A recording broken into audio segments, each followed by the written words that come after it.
Goed, kom ons duik dadelik in. Jy het hierdie artikel van Bruno Loiso aangestuur en die vraag waarmee hy afskop is een wat ons almal ken, hè?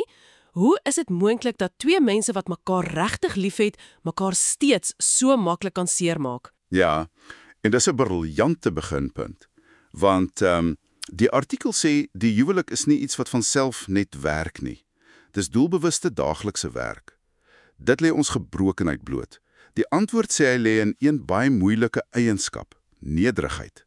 Nederigheid. Goed, so kom ons pak daai idee bietjie uit. Die skrywer haal navorsing aan van Shanti Feldhahn aan.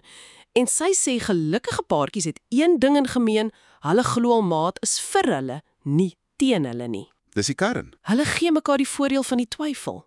Is dit regtig so eenvoudig? Wel, dit is die fundament vir alles anders. Kyk, trots se eerste reaksie in 'n konflik is altyd ek is reg. Ja, en ek gaan dit bewys. Presies.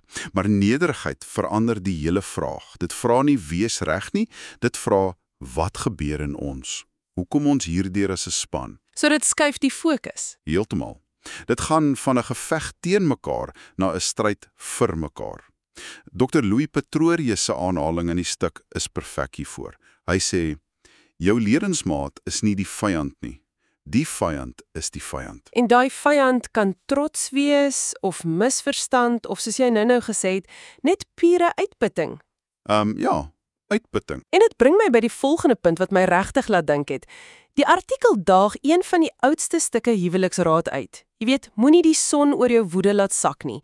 Maar Feldhahn se navorsing sê hoogs gelukkige paartjies gaan soms wel kwaad slaap. Wag 'n bietjie, hoe kan dit nou werk? Ek weet dit klink verkeerd, né? Maar die onderskeid is so belangrik. Hulle doen dit nie uit bitterheid nie. Hulle doen dit uit wysheid. Wysheid. Ja. Hulle besef, dis 10:00 s'aands, albei is uitgeput, en om nou hierdie ding te probeer oplos, gaan net meer skade aanrig. So dis 'n strategiese pouse. Dis nie om dit te ignoreer nie. Dis dit. Die beginsel is nie om nooit kwaad te wees nie, dis om nie in vyandskap teenoor mekaar te gaan slaap nie. Dis die verskil. Okay. So jy maak 'n klein gebaar. Miskien 'n aanraking of jy sê net sag, ons is nog nie reg nie, maar ons word reg. Ek is nog by jou. Daai klein ding is 'n brug. Dit hou die hart oop terwyl jy rus. Dit keer dat bitterheid oornag nes skop. Dit maak soveel sin. Maar wat as die probleme groter is as net een slegte aand? Die artikel sê ook 'n huwelik kan nie in 'n vakuum oorleef nie. Dit het gemeenskap nodig. Absoluut. Maar kom ons wees eerlik, dis seker die moeilikste stap van almal, dis dit nie? Om vir hulp te vra. Dis so kwesbaar. Dis die toppunt van nederigheid, ja. Ons kultuur sê ons moet ons eie probleme uitsorteer. So om na 'n mentor of 'n beraader te gaan, voel soos mislukking. Presies. Maar die artikel herdefinieer dit. Dit sê dis nie 'n teken van mislukking nie. Dis 'n teken van wysheid, van moed, van toewyding. Dit sê eintlik, ons verhouding is so belangrik. Ek is bereid om my trots te sluk en hulp te kry. Goed, so as ons alles bymekaar sit, 'n sterk huwelik word nie gebou op perfeksie nie. Glad nie. Nee, op genade. Ja, en op klein herhaalde keuses. Om die beste te glo, om wys op te tree eerder as om net te reageer. En om hulp te vra.